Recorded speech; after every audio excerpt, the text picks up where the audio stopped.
सेवा अनि नमस्ते साथीहरू, फेरि पनि स्वागत छ मेरो मिनी ब्लगमा। आयो हजुरहरू सबैजना सन्चै हुनुहुन्छ, म पनि एकदम सन्चै छु। आज चाहिँ कुकुर तिहार प्लस आजै चाहिँ लक्ष्मी पूजा पनि परेको रहेछ नि त। कसैले चाहिँ भोलि भन्नुहुन्छ, कसैले चाहिँ आज, तर धेरै जसोले चाहिँ आजै चाहिँ हो लक्ष्मी पूजा भनेर चाहिँ भन्नुभएको सुने मैले। अनि केही सामानहरू लिन जानलाई चाहिँ रेडी हुन लागेको साथीहरू।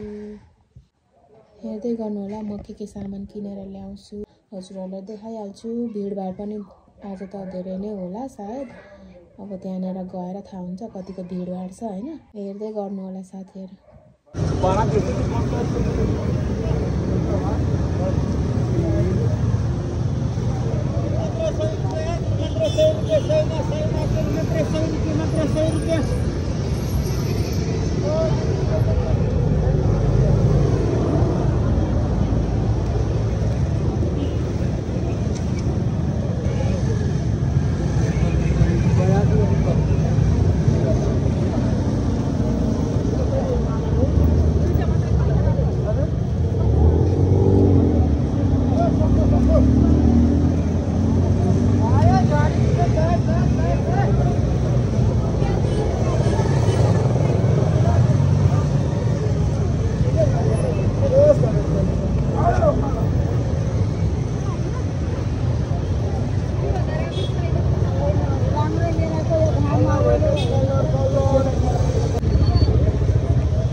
आधा किलो बोक्ने हो क्या? प्याज चाहिँ कसरी दिनु भएको छ? प्याज त 2 केजीको 100। 2 केजीको 100? ए 1.5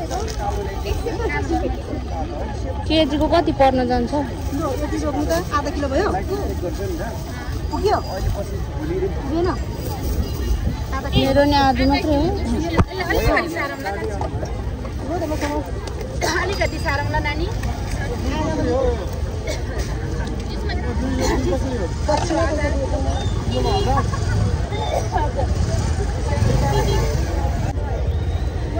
खड्का भात मिसाइसक्यो होला भयो। निस्कौँ छिटो पेलेर मार्न आँटे।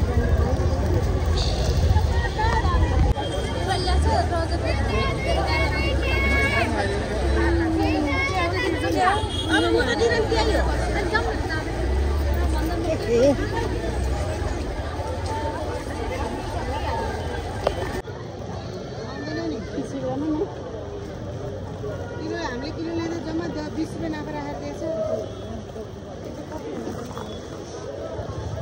एउटा हाल्नु 35 रुपियाँको भयो।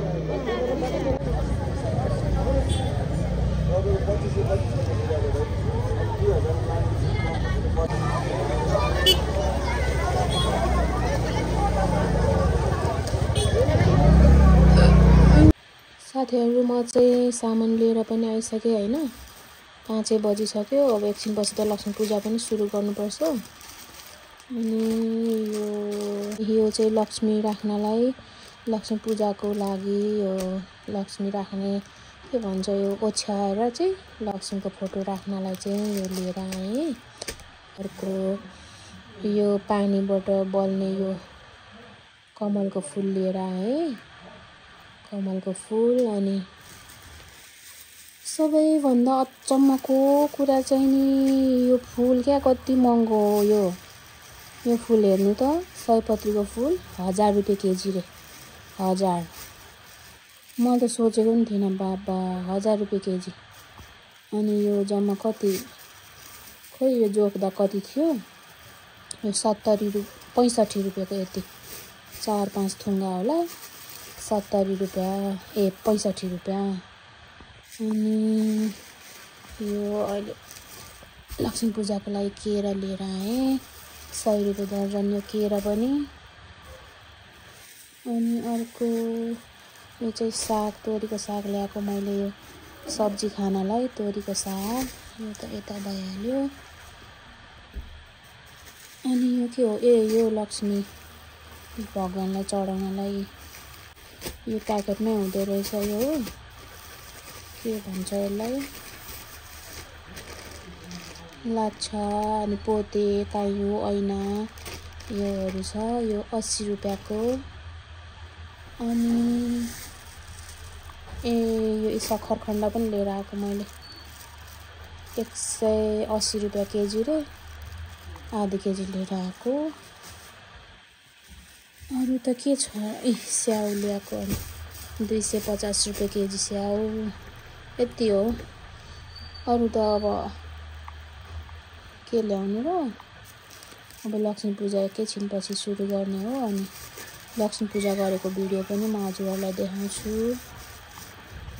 यो साथीहरू, अरूभन्दा नि अचम्मको कुरा चाहिँ यही फुल हो क्या, यो कति महँगो हो क्या फुल, म त के भन्नु, छक्कै परेँ।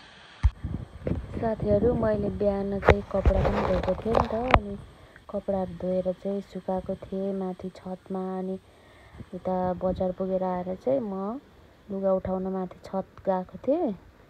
अनि त्यहाँ चाहिँ कस्तो राम्रो त्यो हिमालहरू देखिरहेको थियो क्या त्यो बेलाको टाइममा चाहिँ, घाम डुब्ने बेलाको टाइममा।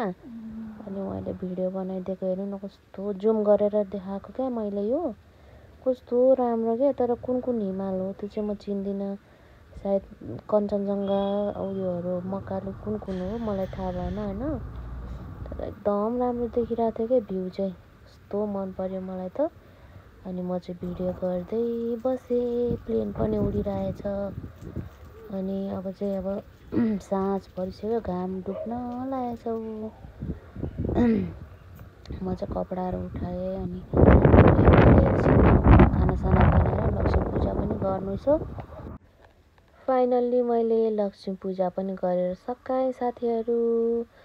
योभन्दा अगाडि चाहिँ मैले खानाहरू पनि बनाएँ। खानासाना बनाइसकेपछि चाहिँ लक्ष्मी पूजाको सायद पनि भयो नि त। अनि मैले चाहिँ यसरी चाहिँ लक्ष्मी पूजा पनि गरेँ आफ्नै तरिकाले है। हजुरहरूले पनि गर्नुभयो होला। जे जस्तो तरिकाले गरे पनि सबैको घरमा माता लक्ष्मीले बास गर्नुहोस्, सबैको इच्छा आकाङ्क्षा पुरा गरिदिनुहोस् भन्दै सबैलाई ह्याप्पी लक्ष्मी पूजा। मेरो भिडियो पुरा हेरिदिनु भएकोमा सबैजनालाई थ्याङ्क यू सो मच भन्दै बाई बाई।